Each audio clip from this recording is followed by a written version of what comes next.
죽여버리고 싶었습니다. 그날 저는 제 집에서 쫓겨났습니다.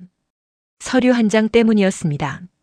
제 이름으로 되어 있던 집이 이미 제 것이 아니었다는 사실을 알게 된 순간이었습니다. 그 집은 제가 평생을 일해서 마련한 집이었습니다. 남편이 먼저 세상을 떠나고 나서 혼자서도 버틸 수 있었던 이유는 그 집이 있었기 때문이었습니다. 그런데 그 집에서 제가 나가야 하는 사람이 되어 있었습니다. 엄마, 이 집 이제 제 거예요. 아들이 그렇게 말했습니다. 아무렇지도 않다는 표정으로.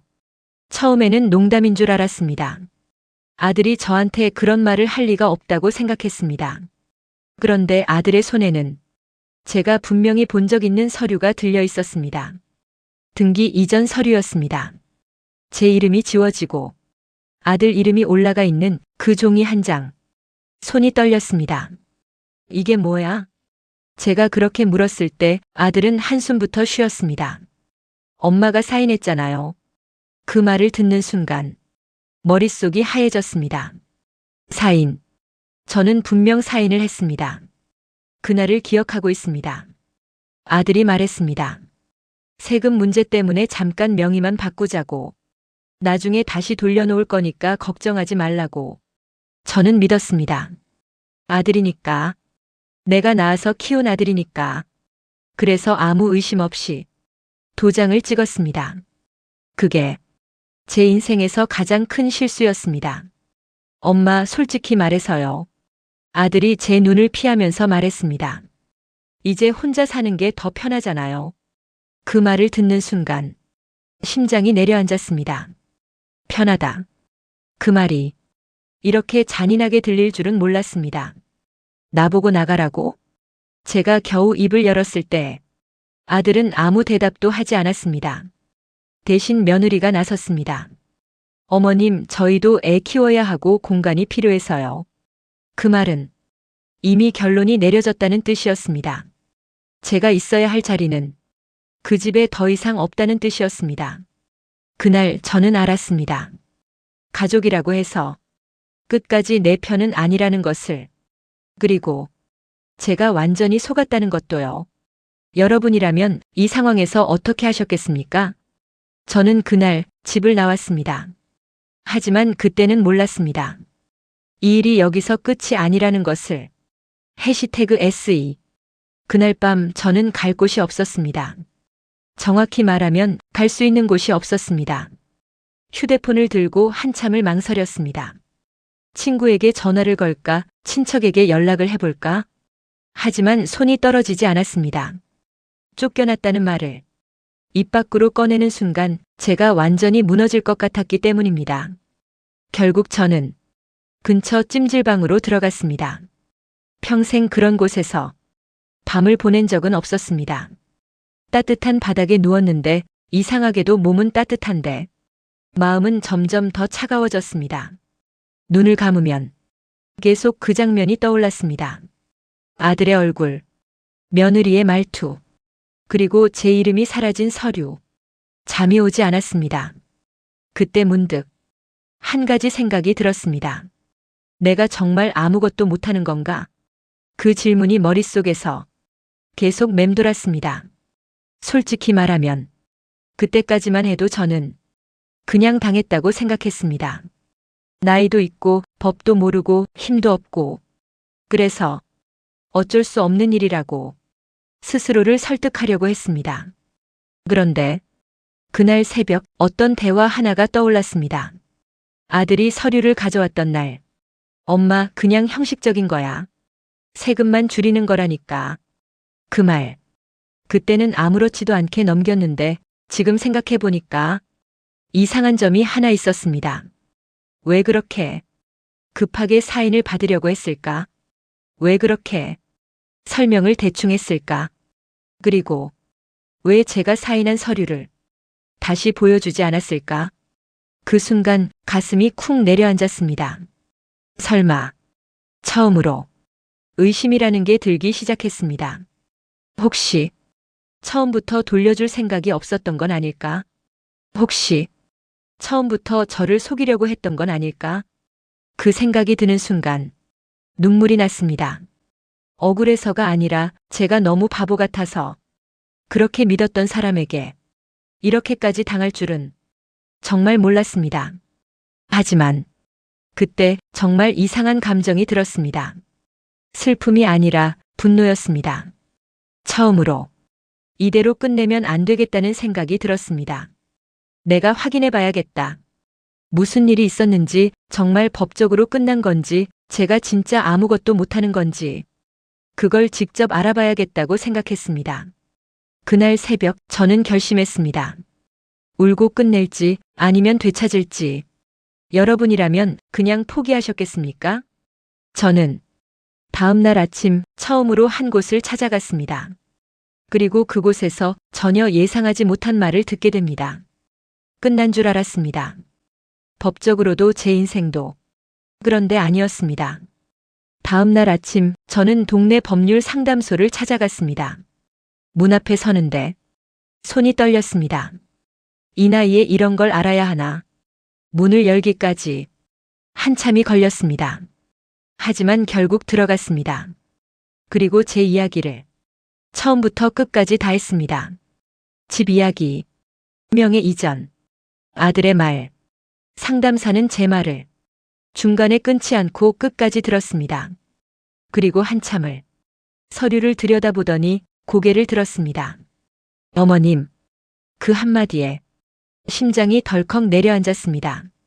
이거 조금 이상합니다. 순간 숨이 멎는 줄 알았습니다.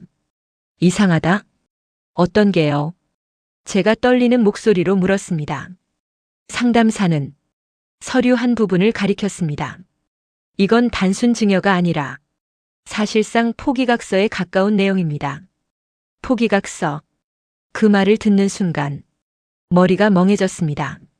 저는 그런 거 들은 적 없는데요. 제가 그렇게 말하자 상담사는 조용히 말했습니다. 설명 안 들으셨으면 문제가 될 수 있습니다. 문제. 그 단어 하나에 가슴이 뛰기 시작했습니다. 그럼 되돌릴 수 있는 건가요? 저는 거의 매달리듯이 물었습니다. 상담사는 잠시 생각하더니 조심스럽게 말했습니다. 가능성은 있습니다. 그 말을 듣는 순간 눈물이 났습니다. 처음으로 희망이라는 게 생겼습니다. 하지만 그 다음 말이 더 중요했습니다. 대신 쉽지는 않습니다. 쉽지 않다.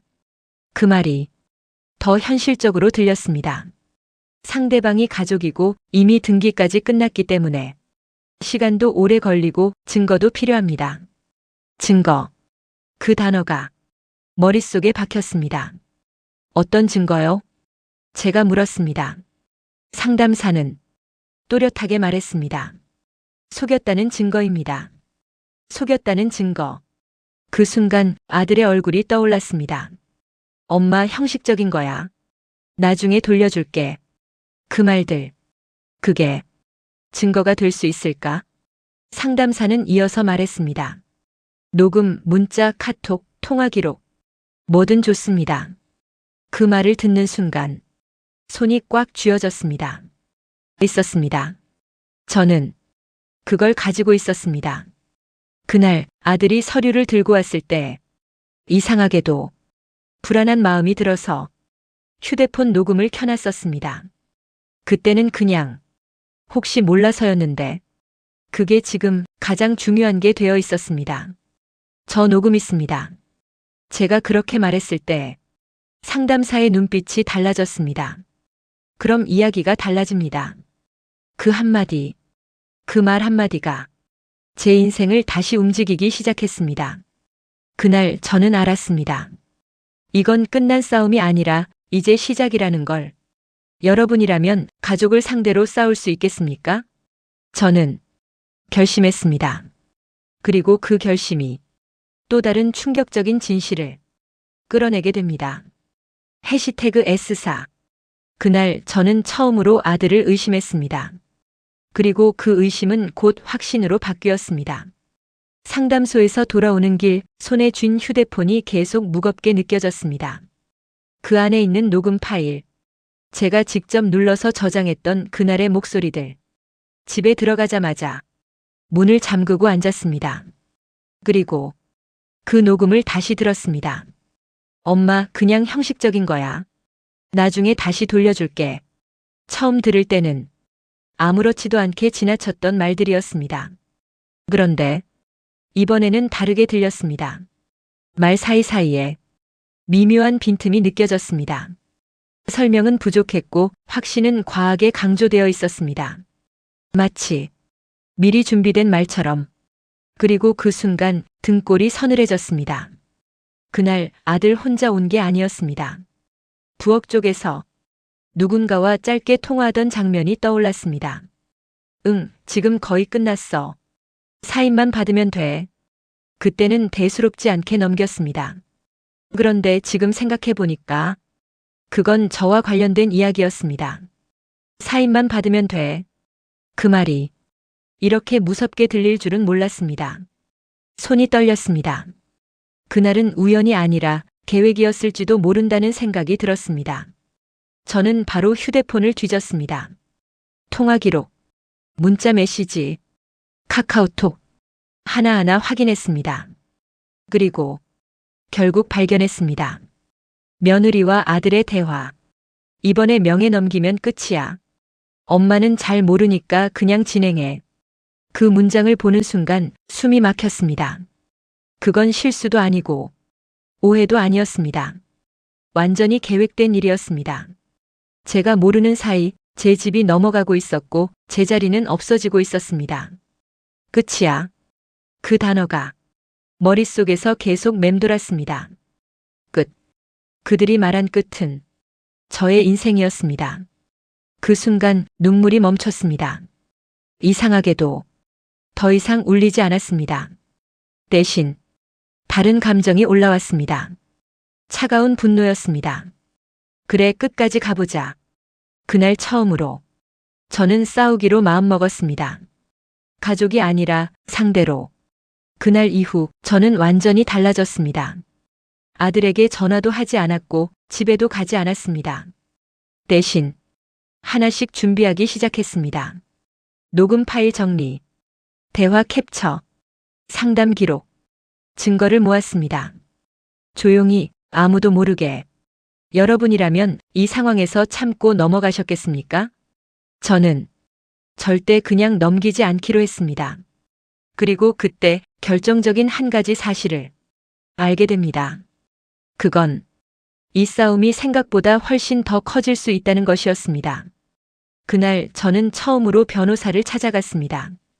그리고 제 상황이 생각보다 훨씬 심각하다는 걸 알게 됐습니다.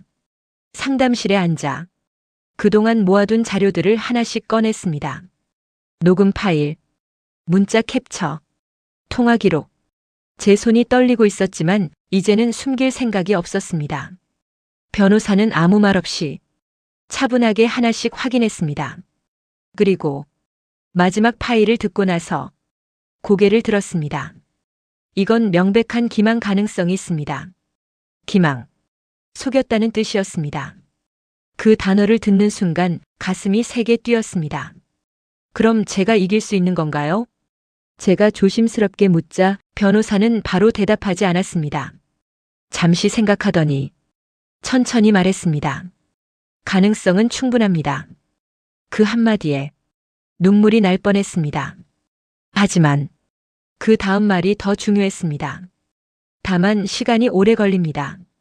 그리고 가족 간 소송입니다. 가족 간 소송. 그 말이 더 무겁게 느껴졌습니다. 쉽지 않으실 겁니다. 그 말을 듣는 순간 머릿속에 여러 장면이 스쳐 지나갔습니다. 아들이 처음 걸음마를 하던 날, 학교 입학식, 군대 보내던 날, 그 모든 기억들이 한 번에 떠올랐습니다. 그리고 그 아이를 상대로 소송을 해야 한다는 현실. 숨이 막혔습니다. 그래도 해야겠죠? 제가 그렇게 말했을 때 변호사는 고개를 끄덕였습니다. 지금 포기하시면 되돌릴 방법은 없습니다. 그 말은 선택의 여지가 없다는 뜻이었습니다. 저는 한참을 아무 말도 하지 못했습니다. 그리고 결국 결정을 내렸습니다. 하겠습니다. 그 한마디를 꺼내는데 평생이 걸린 것 같았습니다. 그 순간부터 저는 피해자가 아니라 싸우는 사람이 되었습니다. 변호사는 바로 절차를 설명해 줬습니다. 내용 증명 발송, 소송 준비, 증거 정리, 하나하나 현실적인 이야기들이 이어졌습니다. 그리고 마지막에 이 말을 덧붙였습니다. 상대방이 가만히 있지는 않을 겁니다. 그 말을 듣는 순간 등골이 서늘해졌습니다. 맞습니다. 아들은 그냥 당하고 있을 사람이 아니었습니다. 이미 한 번 저를 속였던 사람이었습니다. 그렇다면 이번에도 가만히 있지 않을 겁니다. 그날 밤 저는 잠을 거의 못 잤습니다.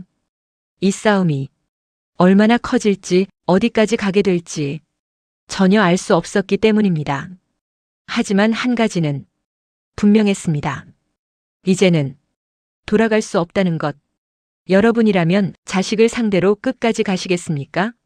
저는 이미 발을 들였습니다. 그리고 며칠 뒤 그 말이 현실이 됩니다. 아들이 먼저 움직이기 시작했습니다. 그날 저녁 아들에게서 전화가 왔습니다. 그리고 그 한 통의 전화로 상황이 완전히 뒤집히기 시작했습니다. 휴대폰이 울렸을 때 순간 손이 멈췄습니다. 화면에 뜬 이름, 아들. 한참을 바라보다가 결국 전화를 받았습니다. 엄마. 익숙한 목소리였습니다. 하지만 어딘가 달라져 있었습니다. 조심스러운 것도 아니고 미안한 것도 아니고 그저 계산하는 듯한 목소리였습니다. 왜요? 제가 짧게 대답했습니다. 잠깐의 침묵. 그리고 아들이 먼저 말을 꺼냈습니다. 내용 증명 받았어요. 그 말을 듣는 순간 심장이 쿵 내려앉았습니다. 이미 시작된 싸움이었습니다. 엄마, 이거 왜 이러세요? 그 말투. 마치 제가 이상한 행동을 하는 사람처럼. 왜냐고? 제가 웃었습니다. 처음으로. 너는 모르겠니? 잠시 정적이 흘렀습니다. 그리고 아들이 조금 더 낮은 목소리로 말했습니다. 엄마가 사인했잖아요. 그 말 다시 들으니까 더 선명해졌습니다. 속여서 받았잖아. 제가 그렇게 말하자 아들은 바로 반박했습니다. 그건 엄마 생각이고요. 그 한마디. 그 순간 무언가가 완전히 끊어졌습니다. 엄마. 그렇게 부르던 아이가 이제는 저를 상대로 말을 하고 있었습니다. 엄마, 괜히 일 키우지 마세요. 그 말에 피가 거꾸로 솟는 느낌이 들었습니다. 일을 키운 건 너야. 제가 천천히 말했습니다. 아들은 한숨을 쉬었습니다. 솔직히 말씀드릴게요. 그 말투. 이제는 숨기지도 않았습니다. 이미 끝난 일입니다. 끝. 또 그 단어였습니다. 등기도 끝났고 법적으로 문제 없습니다. 그 말은 저보고 포기하라는 뜻이었습니다. 그리고요. 아들의 말이 이어졌습니다. 엄마 혼자 이거 못합니다. 그 말을 듣는 순간 손이 꽉 쥐어졌습니다.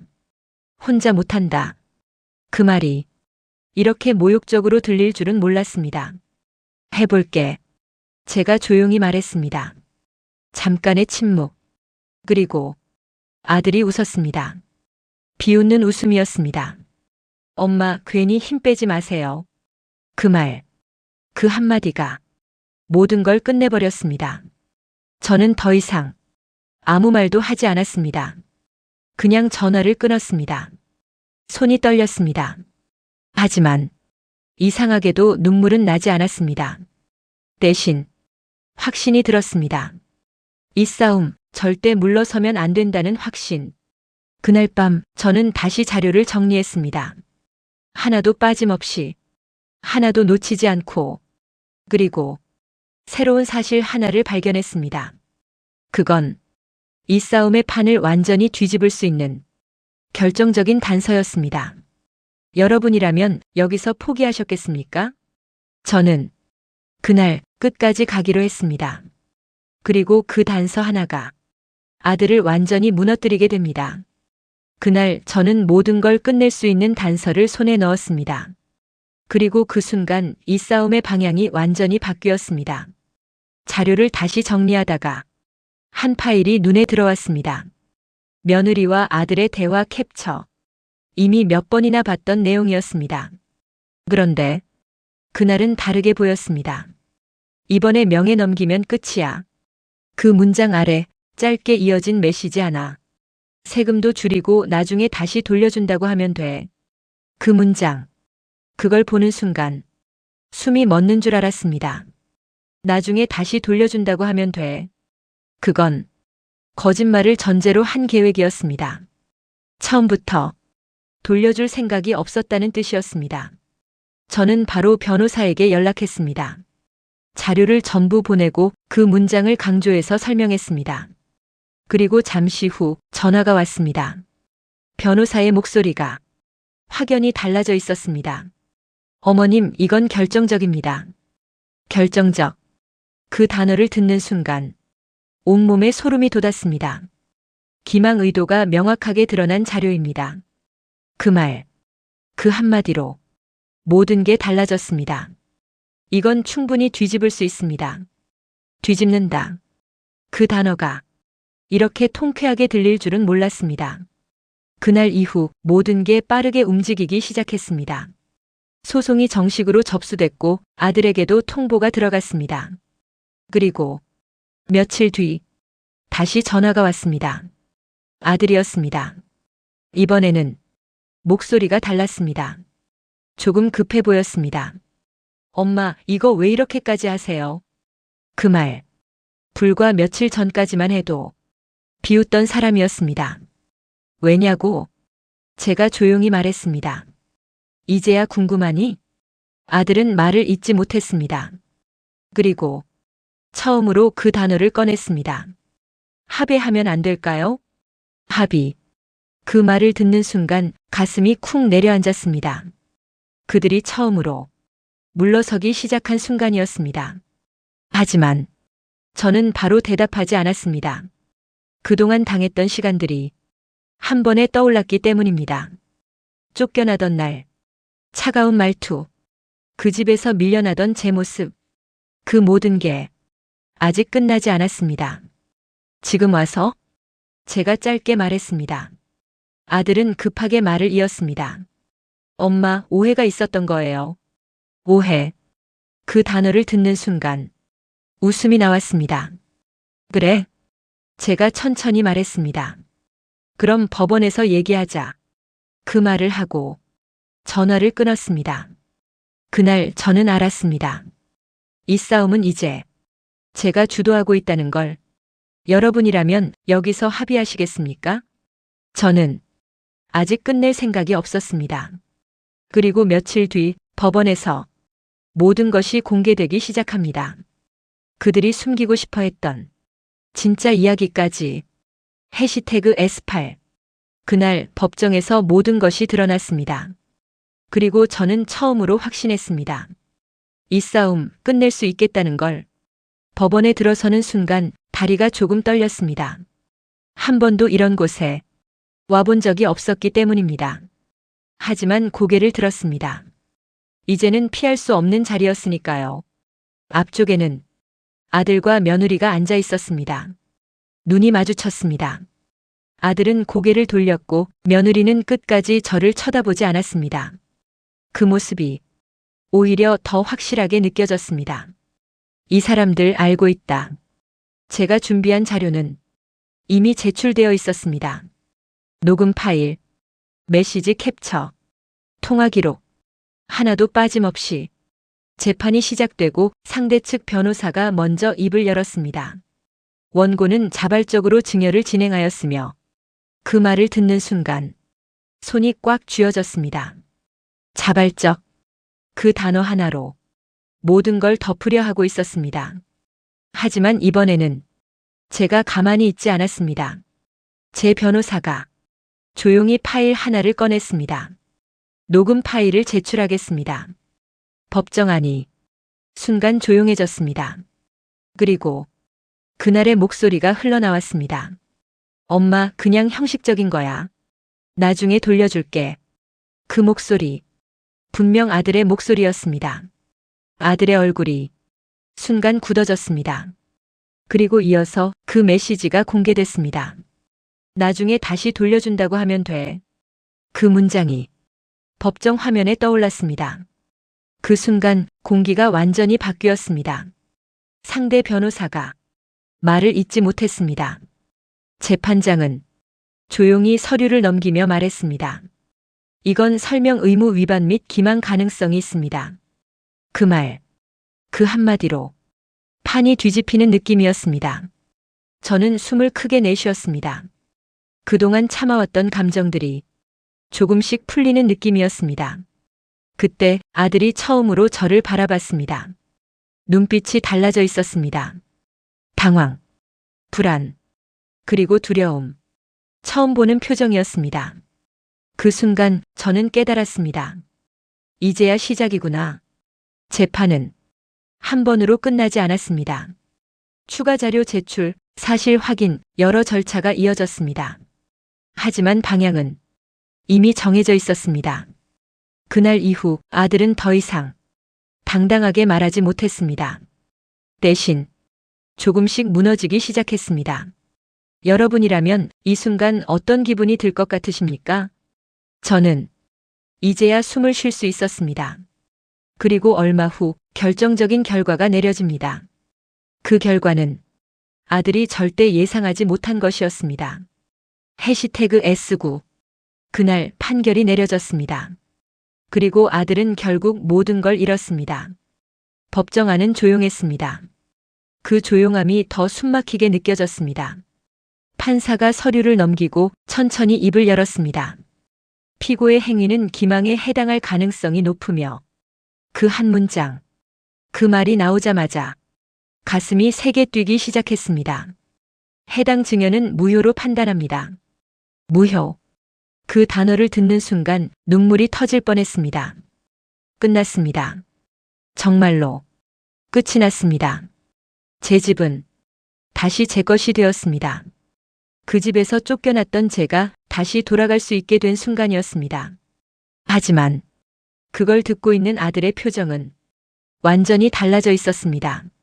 얼굴이 굳어 있었고 입술이 떨리고 있었습니다. 며느리는 고개를 숙인 채 아무 말도 하지 못했습니다. 그들은 이미 알고 있었던 겁니다. 이 결과가 나올 수도 있다는 걸.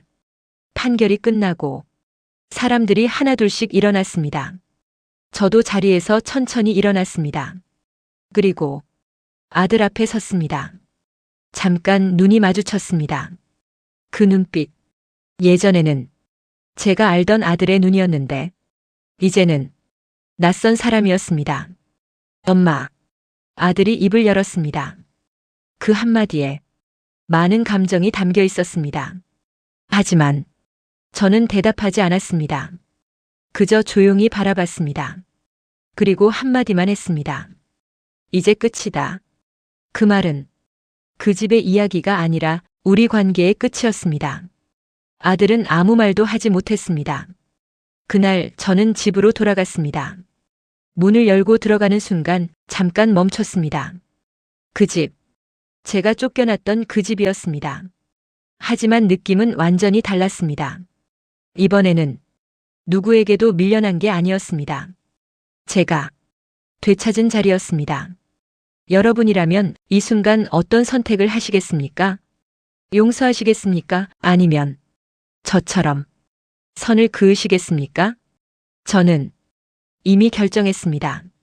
그리고 그 결정이 제 인생을 완전히 바꿔놓았습니다. 그날 이후 저는 다시 혼자가 되었습니다. 하지만 이번에는 전혀 다른 의미의 혼자였습니다. 집안은 조용했습니다.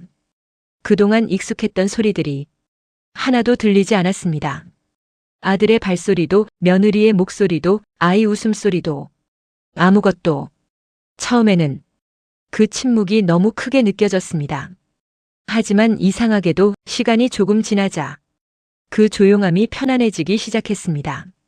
누군가의 눈치를 보지 않아도 되고 누군가에게 밀려날 걱정도 없는 공간. 그게 이 집의 진짜 모습이었습니다. 저는 그날 이후 집을 하나씩 정리하기 시작했습니다. 버릴 건 버리고 남길 건 남기고 물건뿐만 아니라 제 마음도 같이 정리했습니다. 그리고 한 가지를 깨달았습니다. 제가 잃은 건 집이 아니라 사람이었다는 걸. 더 정확히 말하면 이미 오래전에 잃어버렸던 관계였다는 걸요. 그걸 이제야 인정하게 됐습니다.